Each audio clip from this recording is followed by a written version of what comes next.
महिला ने नहाते समय बस अपने सेल फोन को देखा और पाया कि एक अजीब आदमी यार्ड में दिखाई दिया था और धीरे धीरे उस बाथरूम के पास आ रहा था जहां वह थी। इस क्षण लीसा ने देखा कि कुछ गलत था और जल्दी से अपने कपड़े पहने और पुलिस को बुलाने के लिए तैयार थी। लेकिन उसे उम्मीद नहीं थी कि बिजली गुल होने के कारण फोन अपने आप बंद हो गया था। इससे लीसा एक पल के लिए घबरा गई क्योंकि वह घर पर अकेली थी और वह दूसरी मंजिल पर बालकनी में भागी और जोर से चिल्लाई कि उसने पुलिस को बुलाया है ताकि काले कपड़े वाले आदमी को नीचे उतारा जा सके और फिर जल्दी से घर में छिप जाए और दरवाजा बंद कर दे। यह पुष्टि करने के बाद कि सभी निकास बंद थे, उसने चार्जर लिया और अपने सेल फोन को चार्ज किया। उसे नहीं पता था कि काले कपड़े वाला आदमी अभी अभी दरवाजे पर पहुंचा था। सौभाग्य से इस विला में कांच का एक आकार है जिसे केवल अंदर से देखा जा सकता है और बाहर से नहीं देखा जा सकता है। इस कारण से लीसा को अपनी सांस रोकनी पड़ी और आवाज करने की हिम्मत नहीं हुई। सौभाग्य से काले कपड़े वाले आदमी ने आधे दिन तक देखा और कुछ भी गलत नहीं पाया, इसलिए वह पीछे के दरवाजे की ओर चला गया जब तक कि लिसा को पीछे के दरवाजे की याद नहीं आई और उसे बंद करना भूल गई। इसलिए वह पीछे के दरवाजे पर भागी, लेकिन काले कपड़े वाले आदमी के अंदर घुसने से एक सेकंड पहले दरवाजा बंद कर दिया। यह देखकर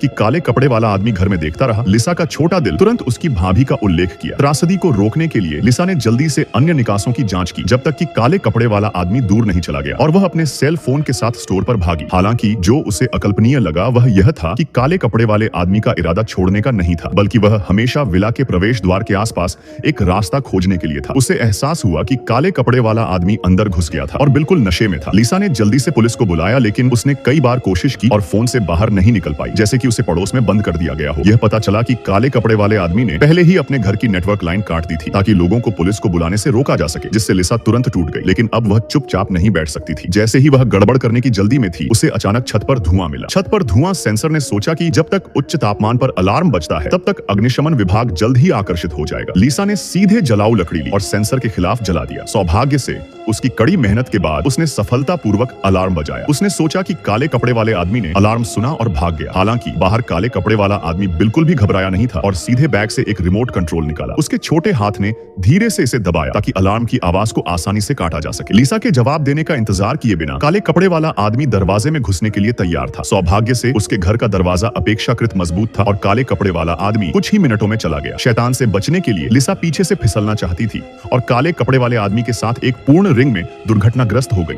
और फिर काले कपड़े वाले आदमी ने कमरे के दरवाजे में घुसना शुरू कर दिया। कांच टूटने वाला था और बाहर की घंटी अचानक बजी और यह पता चला कि लिसा ने 1 घंटे पहले अपने सेल फोन पर टेकआउट का आदेश दिया था। इस कारण से लिसा जल्दी से दूसरी मंजिल पर बालकनी में भागी और छोटे भाई से पुलिस को बुलाने में मदद करने के लिए कहा। लेकिन क्योंकि दूरी बहुत दूर थी, छोटा भाई बिल्कुल भी नहीं सुन सकता था कि वह क्या कह रहा था और उसके प्रतिक्रिया करने का इंतजार नहीं किया। समय जल्द ही रात में आया। जब रात आई, लिसा चुपचाप विला के बगल के दरवाजे से भाग गई। मैं इस विफलता की जगह से बाहर निकलने वाला था, लेकिन जब मैं कार शुरू करने वाला था तो मैंने पाया कि कार बिल्कुल भी शुरू नहीं हो सकती थी। काले कपड़े वाले आदमी ने पहले ही लिसा की भविष्यवाणी की थी और इंजन में कनेक्शन लाइन काट दी थी। उसने काले कपड़े पहने आदमी को दूर से उसे घूरते हुए देखा। लीसा को फिलहाल विला लौटना पड़ा, लेकिन जल्द ही काले कपड़े पहने आदमी आया और उसे वे शब्द छोड़ गया कि उसे आज रात मरना होगा जो उसने कांच पर लिखे थे। जब लीसा डर के मारे मर रही थी, काले कपड़े पहने आदमी के पास एक ब्लोअर था। मैं उच्च तापमान का उपयोग करने जा रहा हूँ, दरवाजे का ताला पिघला दो। जीवित रहने के लिए लिसा को एक फल चाकू उठाना पड़ा और उस पल में दरवाजा तोड़ने के लिए तैयार रहना पड़ा।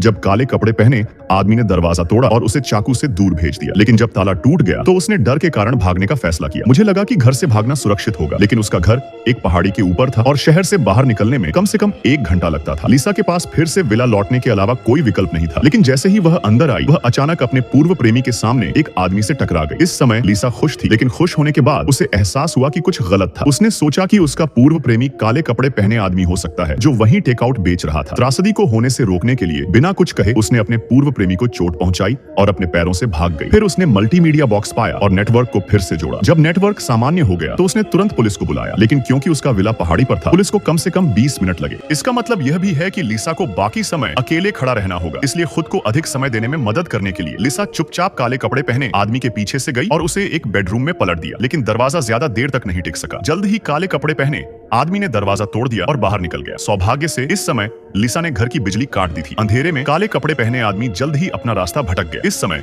लिसा ने भी चाकू उठाया और पीछे से काले कपड़े पहने आदमी से लड़ने का फैसला किया। कौन जानता है, इस समय फोन बज गया, लेकिन यह अचानक बज गया और उसे मारने का अवसर पूरी तरह से चला गया। जब लिसा को लगा कि वह मरने वाली है तो बाहर एक धड़ाम की आवाज आई। अप्रत्याशित रूप से काले कपड़े पहने आदमी ने शोर सुना और चौंक गया। बिना कुछ कहे वह मुड़ा और घटना स्थल से भाग गया। हालांकि लिसा को कभी भी यह नहीं लगा कि काले कपड़े पहने पहने आदमी भागने की प्रक्रिया में था और सिर के बल फर्श पर गिर गया। उसे यह नहीं लगा कि काले कपड़े पहने आदमी वास्तव में उसका पूर्व प्रेमी था। पुलिस द्वारा पूछताछ के बाद लीसा को यह भी समझ नहीं आया कि उसके पूर्व प्रेमी उसे क्यों मारना चाहता था। वे शांति से थे और टूट गए थे। कोई किसी का एक पैसा भी नहीं देता। अपने पूर्व प्रेमी की हत्या के मकसद को साफ करने के लिए लीसा कल का वीडियो मांगने के लिए सुरक्षा विभाग गई, लेकिन उसे बताया गया कि वीडियो उसके पिता ने ले लिया था। इससे भी भयानक बात यह थी कि लीसा की जांच के बाद उसने पाया कि उसके पिता ने 1 महीने पहले खुद के लिए एक बड़ा बीमा खरीदा था। यह साफ करने के लिए कि उसके पिता क्या करना चाहते थे, लीसा चुपचाप अपने पिता की कंपनी में गई। तब तक लीसा को अंततः मामले की सच्चाई साफ हो गई। ये पता चला कि उसके पिता की कंपनी संकट में है